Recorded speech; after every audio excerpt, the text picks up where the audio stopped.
Hey, what's up? It's Jake, and I'm going to go over a special way to use the else clause when using loops. So, one of the features you've seen in Python is the ability to use else clauses with for and while loops. It's not used very often, but it is a more elegant way than using a flag, so it's definitely useful.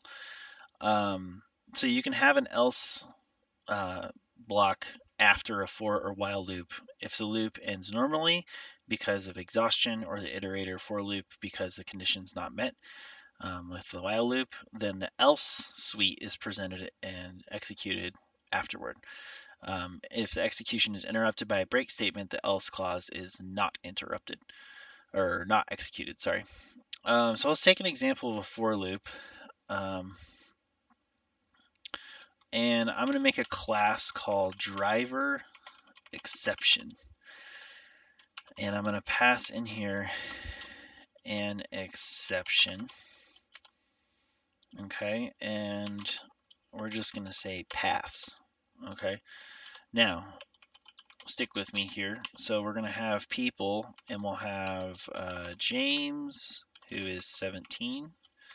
We're going to have, let's see, who else do we want? Kirk, who is 9 years old. We'll have Lars, who is 13. I missed a parenthesis there. Lars, who's 13, and if you see where I'm going with this, we have Robert, who is 8 years old. Okay, so then those are all the people I have, and then I'm going to create a flag, and I'm going to say driver equals none, and I want to see if people are old enough to drive. So I'm going to go for person in people. Let's do person, comma, age in people. If age is greater than equal to 18, then we'll say driver equals person and how old they are, and then break. So we're just looking for someone, and if we find someone, we're gonna return their we're gonna set driver, update driver from none, update the flag to the name of the person and their age, and then break out of the loop. And then after that, we'll just say if driver is none. Okay, so if it doesn't find anyone, then we're going to raise, and you'll learn all about this in a different section. I'll go over raising exceptions. We're going to raise our class driver exception and say driver not found. Okay, something like this. I'll space this out a little bit so you can see it better. Yeah, so is the driver old enough? Is the person? Yeah, is the person old enough to drive? So that's the question we're asking.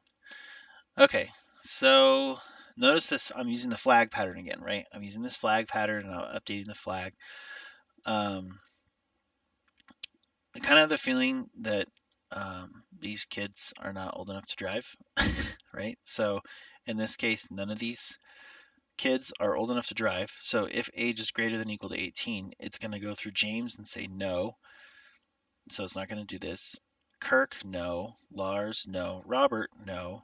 And once it gets to the end of this, because the for loop has been exhausted, it will break out, and then or it'll just finish altogether. It won't actually break because this is never true, so it's not actually use this break statement. So it'll just exhaust the list and then come here and say driver is none, which is true because this flag will never get updated, and it will say go ahead and raise driver exception, and it will call this class and pass it, and that will be how it is.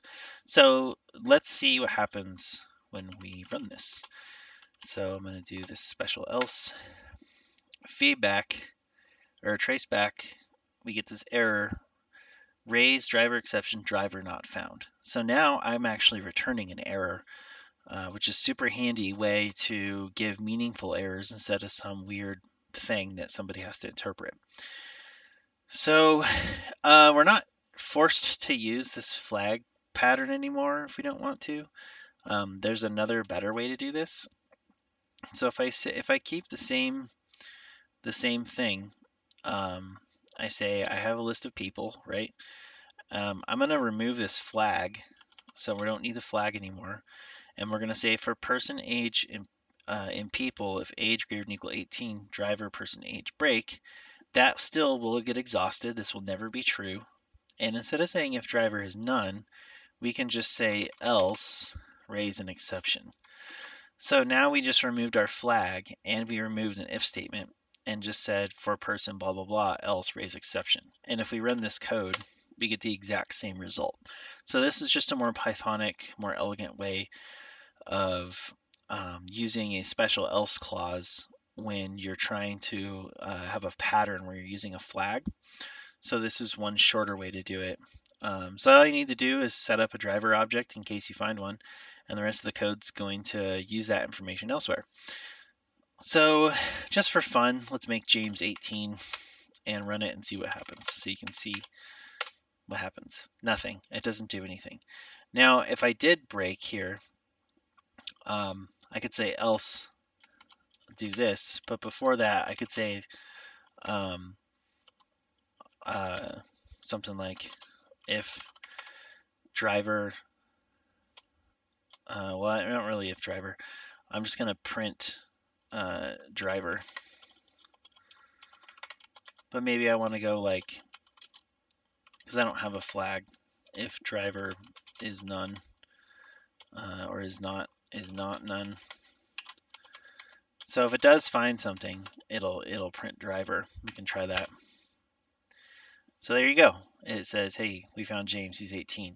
And if James is 17, I can run this out and it says, hey, there's an error. Driver, well, in this case, driver is not defined. So that raises an issue. But I could print it here, print driver, like that. Now it says driver not found, right? But then if I change him to 18, it says James 18. So that would be probably the best way to do this. Although you probably aren't printing things, you're going to store them in variables and pass them to some system or whatever. But so anyways, that's how you use the special else clause with the for loop and how to get rid of using a flag. So if you ever see someone using a flag, look at that pattern and go, can we get rid of the flag and use an else clause instead, where raising an exception after loss, the list has been exhausted, and returning that error directly to the console like this. I hope that helps, and I'll see you later.